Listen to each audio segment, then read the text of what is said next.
Hi, everyone. Thank you for joining us today. Uh, we are glad you were able to join us. We are joined today by Rachel Rudisil. I'm going to let her take a minute to introduce herself, and then we'll get started with some questions. Yeah, hopefully you were able to view our session. Express Employment Professionals is a franchise staffing company with 800 locations across the US and Canada. Recently, actually adding locations in Australia and New Zealand. So that's been fun, exciting, challenging. So we're just really excited to be with you today. Express primarily is a light industrial staffing company. That's about 60% of our business. Also, we do staffing in skilled trades, customer service, office services, IT, all of that as well. So we really do everything, and we're really expanding into those professional and office positions. That's our company's focus right now, and we appreciate the partnership with schools that we have for providing great workers for us. So I'm super excited to be with you today. I know everyone has a lot going on in their world and adapting and trying new things. So we're here to help answer some questions. Great. Well, thank you, Rachel. So one of the questions that we have is, what certification would you recommend for students who want to be entrepreneurs? That's a great question. I would definitely recommend our career preparedness certification because it gives you an overview on goal setting. And even if you're an entrepreneur, then that's your job, that's your career.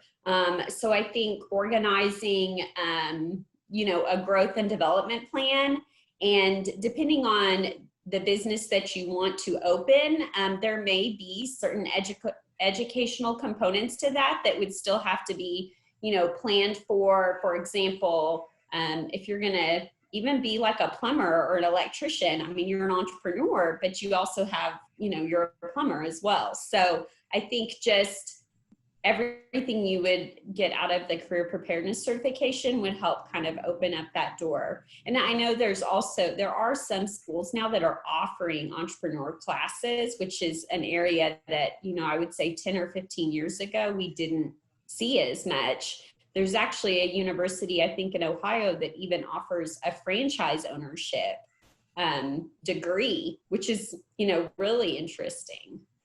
Yeah, definitely. It's definitely a growing field for sure. Mm-hmm. So the last year, since, January, things have changed a lot. So how have you seen career readiness skills change since the beginning of 2020?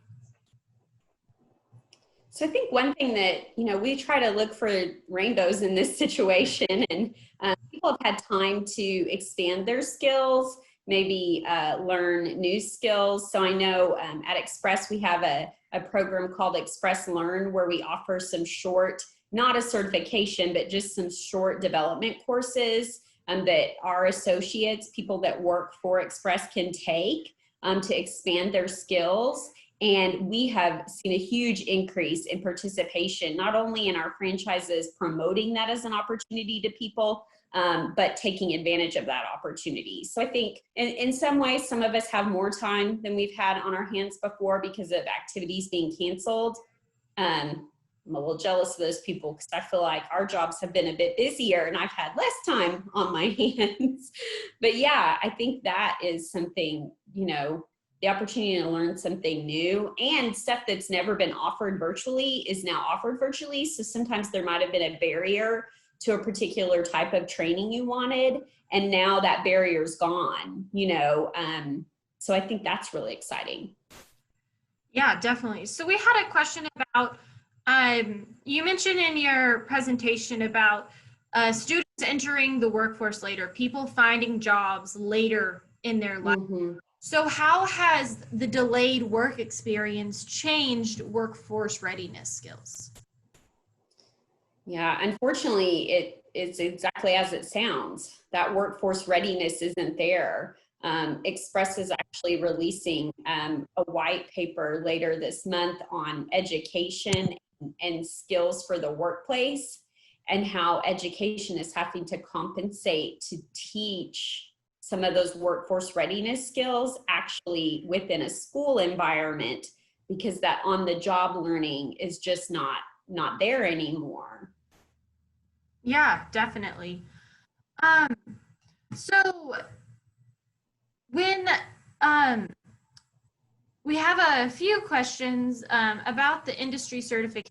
So specifically, when do you think it would be appropriate within their education for someone to earn these certifications?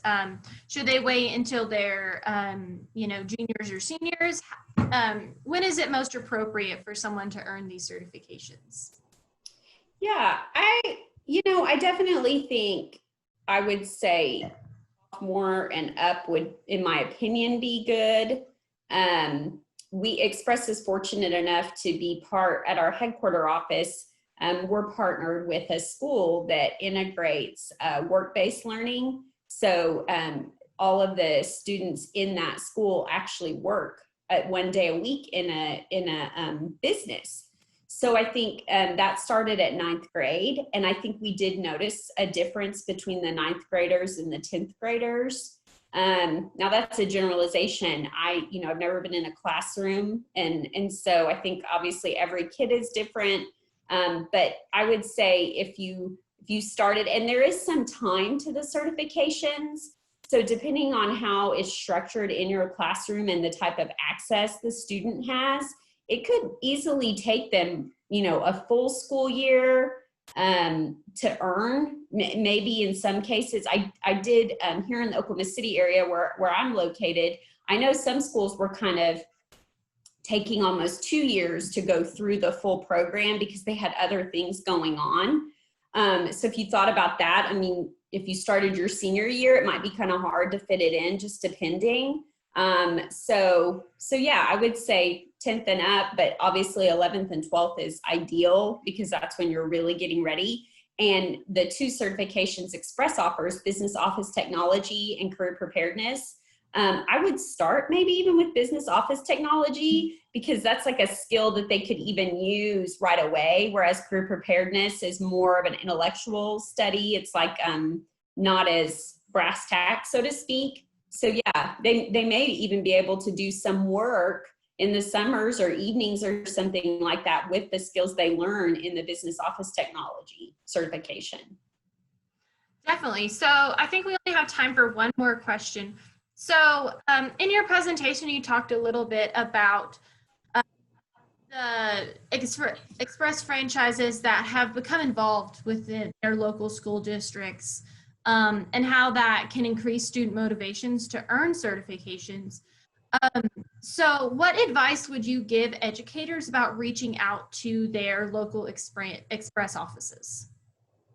Yeah, I think the biggest piece of advice would be, just to be patient with them as business owners.